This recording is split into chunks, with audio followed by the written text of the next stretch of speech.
Good evening, you're watching the Uganda Catholic Television. Welcome to the Wednesday edition of Uctv News. I am Sante Gloria Aboch.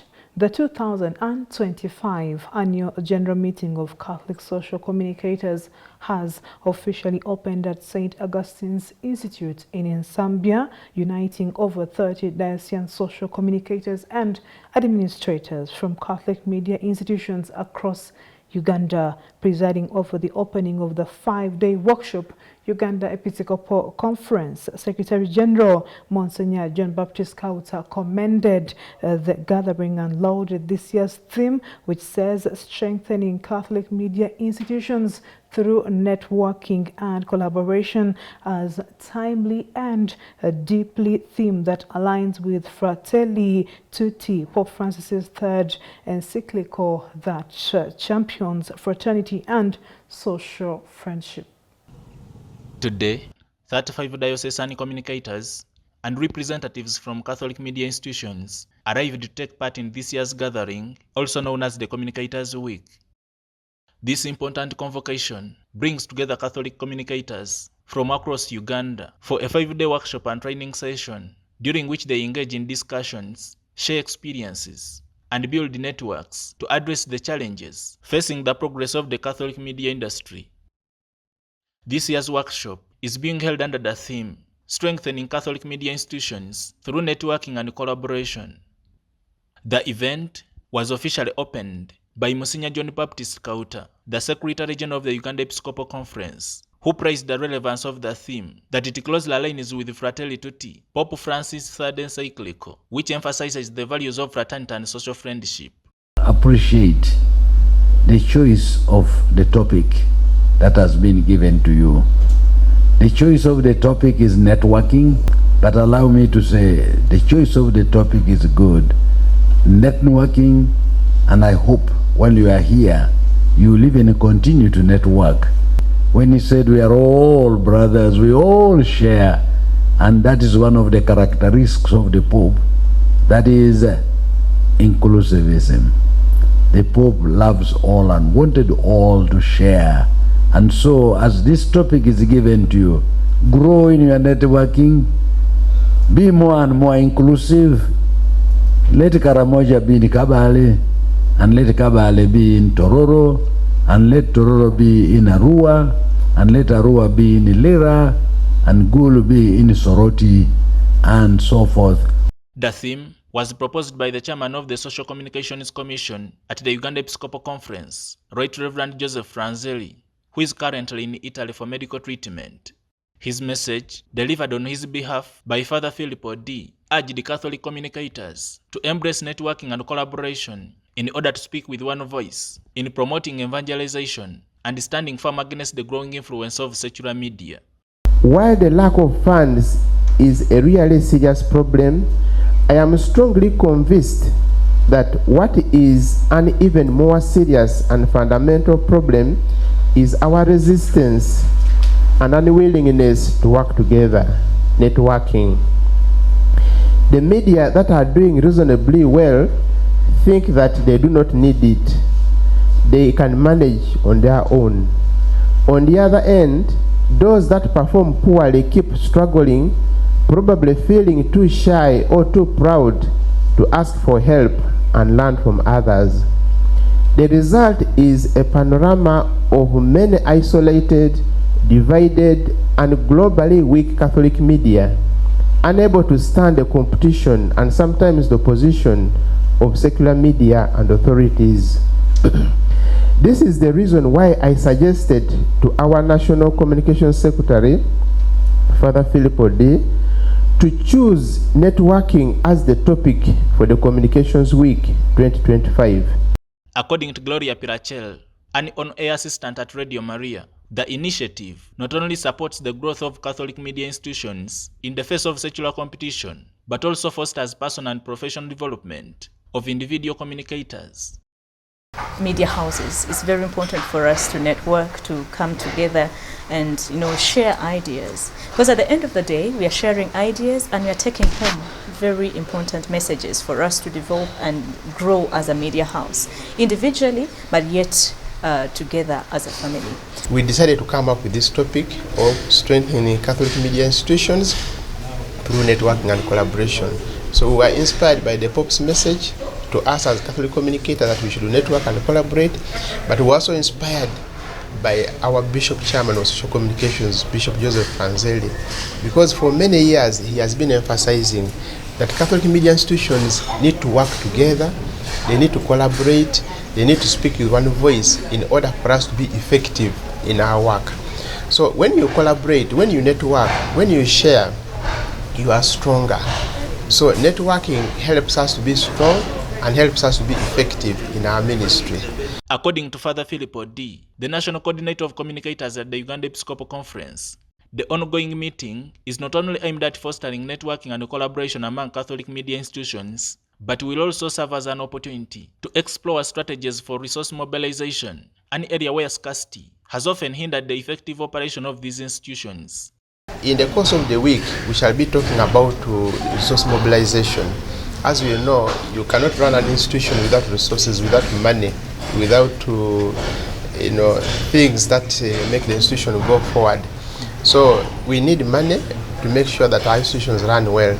So we are going to be sharing ideas on how we can raise money, how we can raise funds to make our institutions financially strong.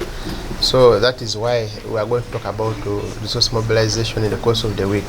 Due to funding gaps, Uganda's Catholic media institutions have faced significant challenges in producing engaging content. As a result, their reach remains limited, characterized by weak signal strength and minimal online presence, which hampers their ability to serve wide audiences, particularly in rural areas. Many of these institutions rely heavily on donations, which are often unpredictable, making it difficult to plan for the long term. Additionally, with limited resources for marketing and digital tools, they struggle to compete with well-funded secular media outlets. Joseph Kabale, Uctv News.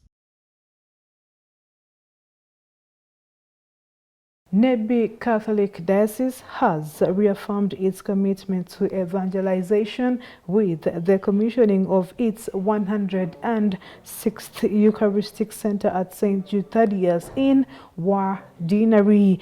Presiding over the event, Right Reverend Constantine Ruping, the Bishop of Nebi Catholic Diocese, encouraged priests and catechists to intensify their efforts in preaching the gospel to transform lives and deepen the faith of Christians across the region. The Nebi Catholic Diocese has indeed been active in its mission, and the commissioning of a new Eucharistic Center at St. Jude Thaddeus will fit into its efforts to strengthen faith and community. During the commissioning of the 106th Eucharistic Center in Wardinari, Right Reverend Constantine Ruping, the Bishop of Nebi Catholic Diocese, urged the catechists and priests to strengthen their approach of preaching the good news of Jesus Christ to change lives of many Christians.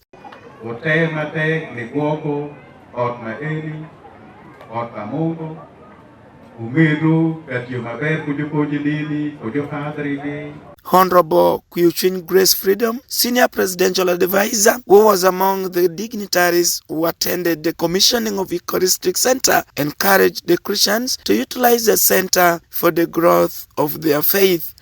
Eucharist Center at this church, for me, I'm just too happy.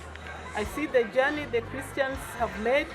I see the hard work the Christians have done, the bricks, the iron sheets, the sand, the stones, the food and the mobilization. This is great. This is a good church in our town council. And this is what will make even our spirits grow. I want to thank the Bishop very, very much for recognizing that today this church should be a Eucharist center. It will save a lot of journeys, a lot of accidents that were there, and it will give motivation to the church and to the Christians. Reverend Father Nicholas Dokudit, Dean of Wardinary, said Nebi Catholic Diocese covers a total land area of 5,098 square kilometers in the districts of Nebi, Zombo, Pakwach, and Madokolo. He noted that the new Eucharistic Center will serve the Christians with the Holy Communion, as it was a challenge because of the land distance. Today we are very grateful to our Lordship, Right Reverend Constantine, to paying for opening this Eucharistic Center. One, it means faith is growing, because it was demanded by the Christian that they need this center. So that means faith is growing. Topista Shamfa, resident of Wharton Council and one of the Christians, lauded the bishop for this milestone in War Catholic Deanery. For decades, we have had this church. We struggled to reach where we are. And having it being installed as Eucharistic Center is a great thing. It's a long-awaited thing that the Christians of Christ the King, formerly known, but now as St. Jude, is the best thing that has happened to us. We have staunch Catholic Christians here that for long have labored to be in church without Eucharist. Meanwhile, Robert Oringi, the catechist, St. Jude Deus, expressed optimism that the Eucharistic Center will help him in his pastoral work, since he used to trek for long distances to get Holy Communion from the War Catholic Mission. Really, today I'm enjoying, because I've been suffering for a long time to get a communion from Luala Chapel, which is Kango Parish, for a long time. Nebi Catholic Diocese has over 20 parishes and 3 sub-parishes, with War being one of them, specifically St. Peter and Paul Parish in War. The diocese is led by Bishop Constantine Roping, who was appointed on November 26, 2024 and installed on February 2025.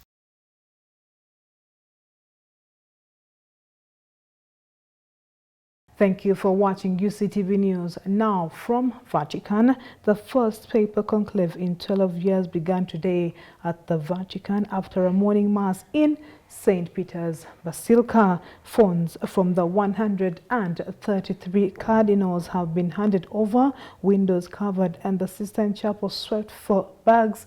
133 cardinals are gathering in the Vatican for the highly secretive election of the 267th Pope under the gaze of Michelangelo's Last Judgment in the Sistine Chapel. All eyes are on Rome and the election of the new Pope, a secretive rite that has endured over the centuries. It's called a conclave, which literally means under lock and key. 133 cardinals will be locked inside the Sistine Chapel. It will be up to them to choose a new successor of Peter. No easy task, and one for which they're well prepared. They've met in 12 general congregations, where they've discussed the challenges facing the Church and gradually shaped the profile of the next Pope. With the most international conclave in history, representing over 70 countries, many cardinals are meeting face-to-face for the first time. Durante el tiempo previo, before the conclave, there are gatherings of the cardinals. This is when they really get to know each other, talk, exchange opinions, and discuss the Church's problems and where decisions should be headed. That's when they get to know each other on a personal level, but once inside the Sistine Chapel, there is no speaking. Only cardinals under the age of 80 will remain beneath Michelangelo's frescoes. Everyone else must leave the chapel when the words extra omnes are pronounced. En ese momento que se dice el extra omnes. At the moment extra omnes is said, everyone accompanying the cardinals, their secretaries, curia staff, even the people who place the ballots must leave. Extra omnes, everyone out. What happens next is a complete secret. Before entering, all cardinals take an oath, swearing not to disclose anything and to obey the rules of the conclave. On the first day, there's just one vote in the afternoon, known as a test vote. The first names emerge, followed by the first fumata, smoke signal, which is usually black. But can the cardinals campaign or nominate themselves? Nadie puede hacer campaña por sí mismo. No one can campaign for themselves. There are no official candidates. You might ask, are there 3 you're supposed to vote for? No. Everyone can vote for anyone. Starting the next day, there's 4 votes per day, 2 in the morning, 2 in the afternoon, but only 2 smoke signals. The first signal will be after the 2 morning ballots, and the second signal after the 2 in the afternoon, unless, of course, a pope is elected in one of the earlier rounds. To be elected pope, a cardinal must receive 2/3 of the votes. If, after many ballots, about 10 days, no one can reach this threshold, then a simple majority can suffice. However, that's unlikely. The last few conclaves have been fast. Pope Francis was elected in just a day and a half. Still, this is a large conclave. 13 cardinals more than the usual 120. Reaching an agreement might take longer. A cardinal will need at least 89 votes to become pope.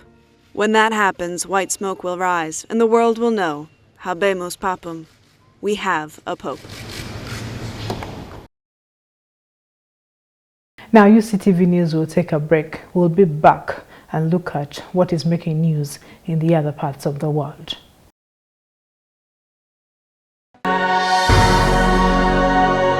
UCTV, good news for all.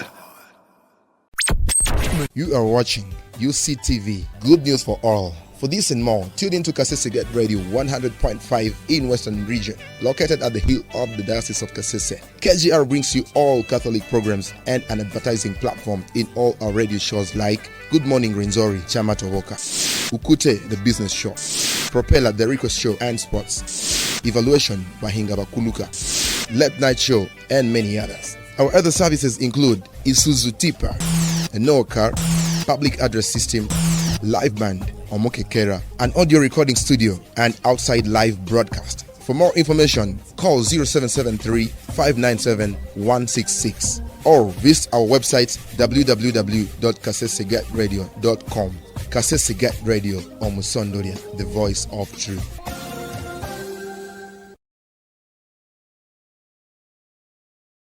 That ends it for the international news highlights. It is time for Today in History.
And with the Rome Reports wraps up our Wednesday edition of UCTV News. My name is Sanjay Gloria Abwatch. Good evening and good night.